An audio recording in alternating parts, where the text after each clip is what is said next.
Hello, everybody, welcome back. And before we get started, let's just go through the question of the day.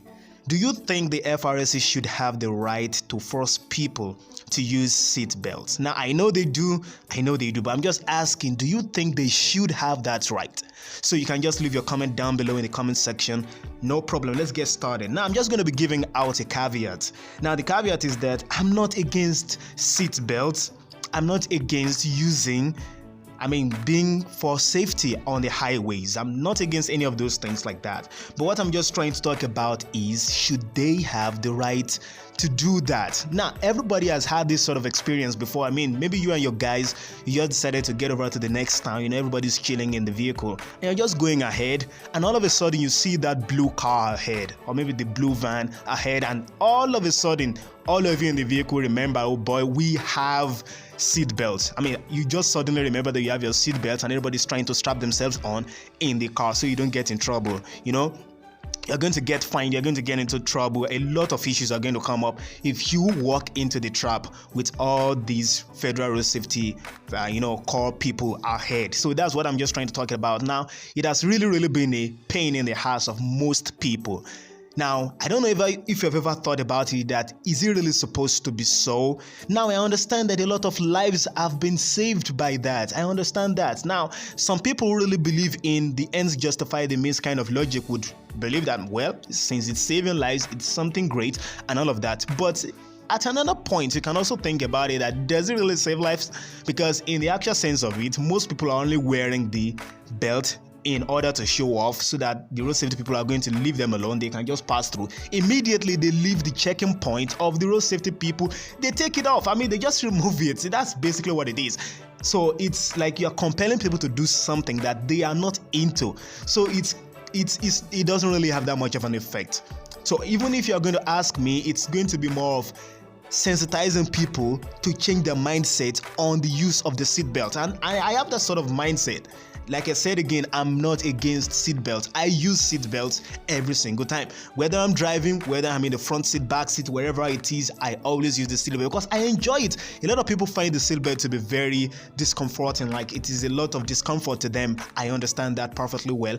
So now what I'm trying to say is that, is it really the right of these people to force you to wear the seatbelt and charge you for it, when it is simply about your own safety? I understand the basic reasoning behind the road safety core. They're trying to make the road safer and all of those things like that, but that their attention should be focused on preventing people from infringing on the rights of other people, from causing harm to other people. So protecting pedestrians from the harms from dangerous drivers, drunk drivers, and things like that. So there should be breathalyzer tests to know whether drivers are drunk. There should be all sort of tests like that. If you are driving dangerously, you should be stopped. You should be pulled over. If you are speeding way too much, you should be stopped. So all those things like that, I'm completely for it. So I'm not against them. But what I'm trying to say is that there is no way you're not wearing a seatbelt is causing any sort of harm to anybody.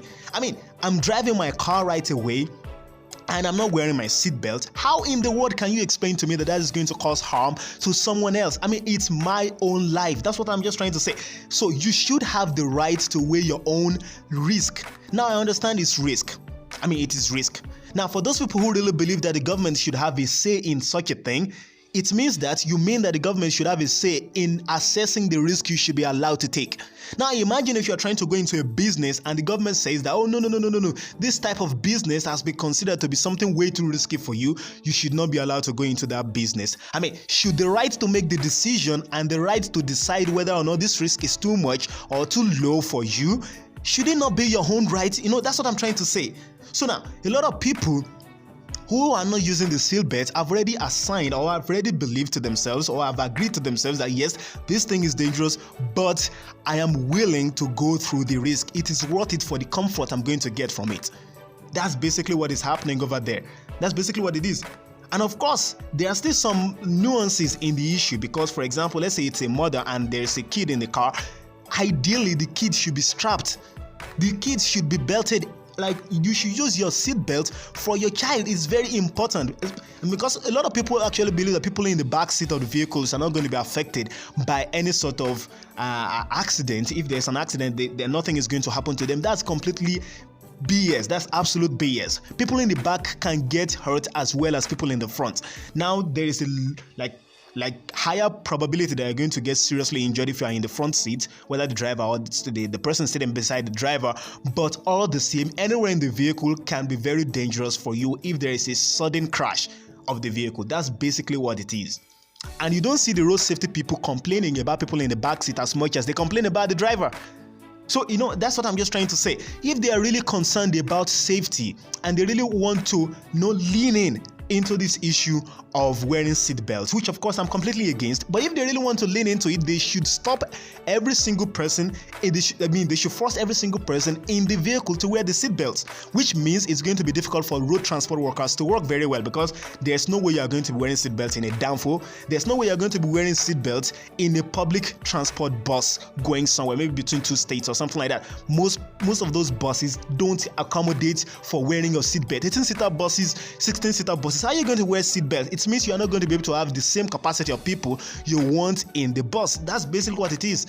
So even smaller vehicles like regular taxis in some states, it is difficult for you to move in those vehicles or to get transported in those vehicles, and you want to use the seat belts.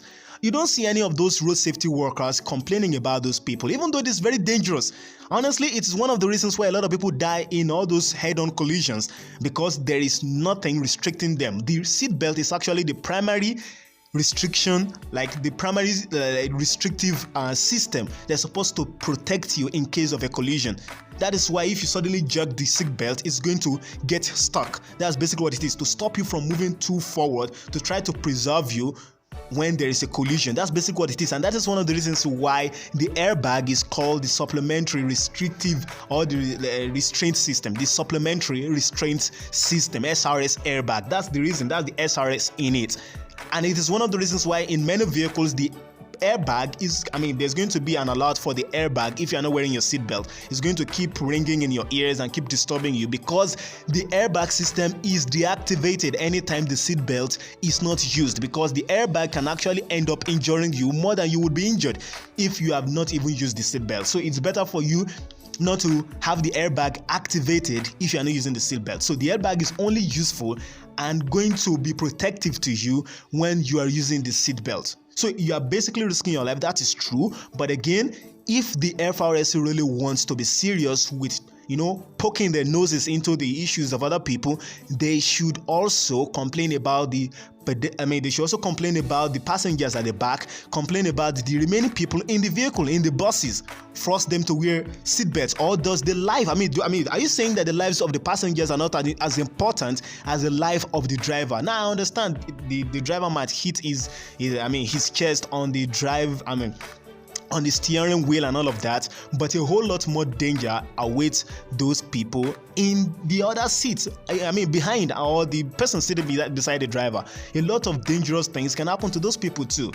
They too can fly out of the window, of the windshield and all sort of things. So it's not like maybe there is no danger to those people. So if we really want to save lives, according to the sort of argument that people who support this tendency tend to make, then there should be protection for everybody. Everybody should be mandated to wear the seatbelt, and not just happening all along and complaining and disturbing the lives of the drivers alone. Anyway, that's what I'm going to be saying about that. If there's any more thing you want to say about it, you can just comment down below. Make sure it's a little bit respectful, and I'll be seeing you guys next time. Bye.